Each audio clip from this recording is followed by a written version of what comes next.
Today we look at trigonometric ratios in word problems. And the trig ratios are SOHCAHTOA, sine, cosine, and tangent. And they have to deal with right triangles. And an angle here. So if I do sine of this little angle, it'll be the side opposite over the hypotenuse.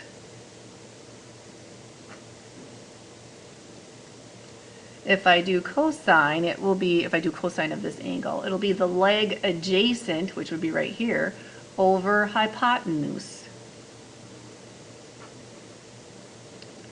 And if I did tangent of this angle, it would be opposite over adjacent. So those are my three trig ratios that we're going to use to solve 4 of these word problems.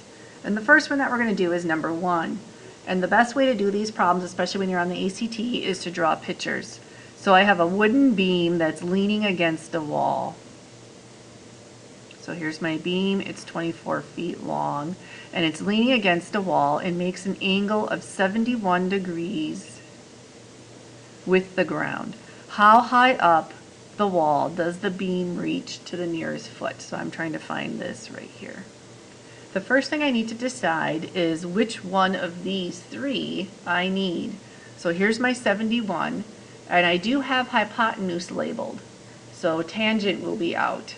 It will be one of these 2. So again, I go to my angle, and I take my pencil here and I help move across. I'm going to move over to the other side. I'm going to be opposite of the angle here, so I'm way over here. So I will be using sine because adjacent means that they're connected to each other, and this side is definitely not connected to this angle. That would be this one right here. So I'm going to use sine. So sine, this is theta. Theta is my angle measure. Equals opposite is x over 24. Put that over 1 and then cross multiply. So x will be equal sine 71 degrees times the 24. Get your calculator.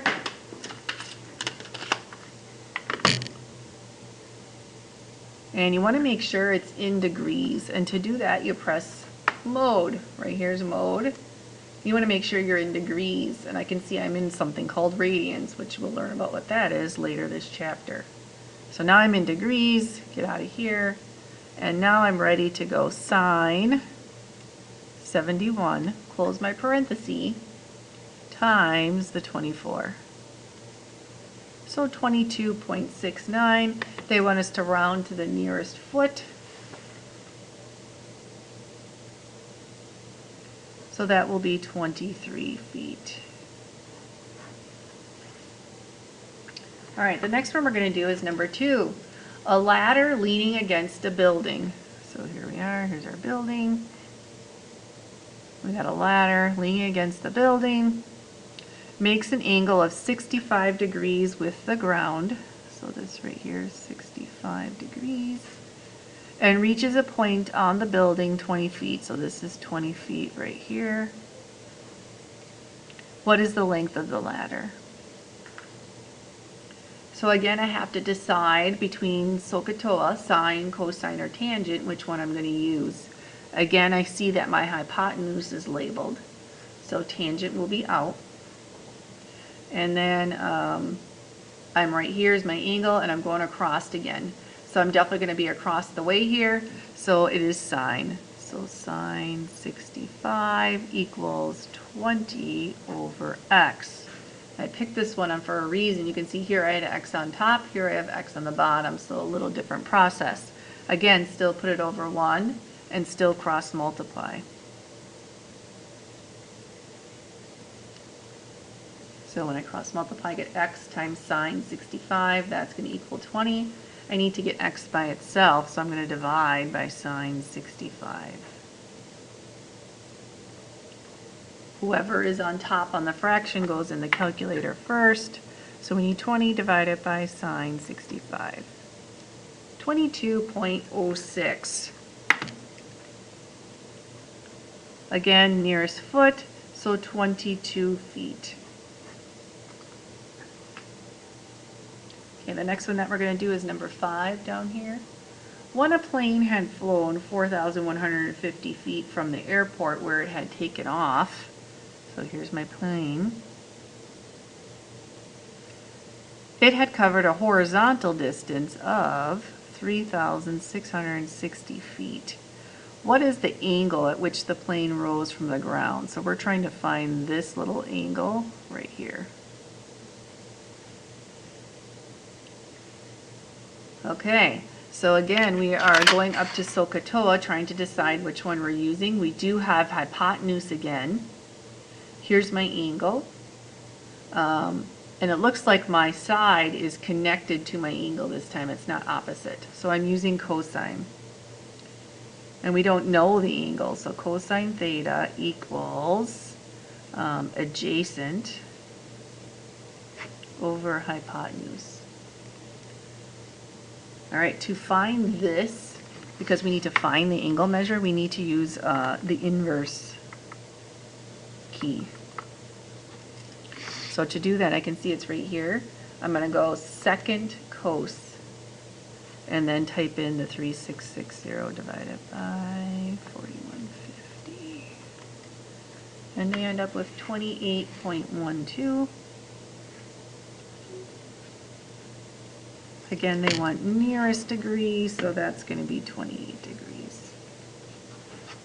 Lots of 20s today. All right, the last one we're going to do is number 6. A kite flying at a height of 65 meters is attached to a string. All right.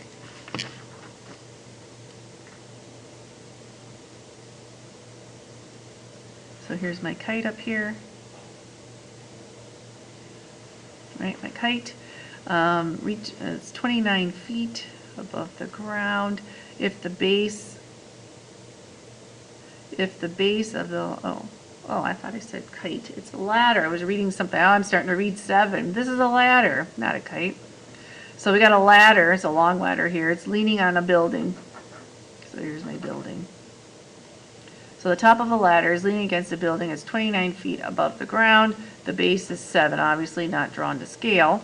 What is the measure of the angle the ladder makes with the ground? So I'm looking for this right here. We want to know that. All right, this time I do not have hypotenuse information, so I'm going to use tangent. Opposite over adjacent. So here's my angle right here. This is the one I'm trying to find. Opposite will be 29 over adjacent is 7. We need tan of that. Tan inverse of that, because I'm trying to find this. So to use that, I'm going to do tan inverse, because I need the angle. So just like the one we just did, except you're moving over to tangent. So second tan 29 divided by 7. 76 degrees. There we go. That's SOHCAHTOA practice.